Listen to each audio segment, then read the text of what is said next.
So a little while ago we made a video, and it was about how two Texas Highway Patrol motorcycle officers in 1939 pulled in front of Bonnie and Clyde's car and got off, and because of that they were gunned down before they could even get their handguns out. And when I made that video, a very kind subscriber then asked me about my own training and the training that officers received back then. So what I can tell you is that in 1934, when that incident happened, those Texas Rangers had no in-house training.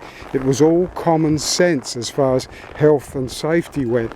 What that resulted in of that shooting was that the Texas Highway Patrol then introduced safety training. So that was 34, and when you think that just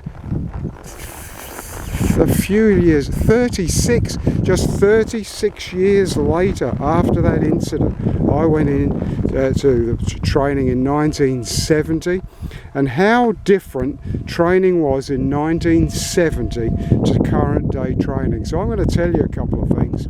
And basically, we were taught the stranglehold. We were actually taught how to do the chicken, I think they call it in the LAPD, but we were taught how to do that.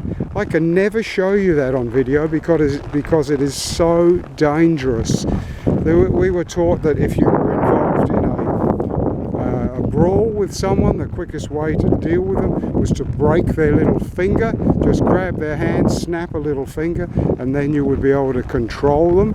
We were taught obviously never ever to pull up in front of a car. No matter what you did, when you pulled someone over, you made sure that police car was behind the car you pulled over. Even if they slammed on their brakes and you had to reverse to get behind them, you were always behind them. You never stood together, you stood apart. You held your torch out to the side when you had your handgun out, so that if somebody shot at the torch, it wasn't near your body. One of the biggies that they do on movies and TV that astounds me is when you go up to a front door of a house to knock on the front door, you always stand to the side. You imagine a shotgun blast coming at you through a door. So it's second nature to always stand to the side. These are the sort of things you face somebody, you always sort of stand side on so that your groin's protected from a knee blow or a kick. All of these things become so second nature. You enter a room, you see where the exits are, you get a job to go to a pub brawl, and you never rush to a pub brawl.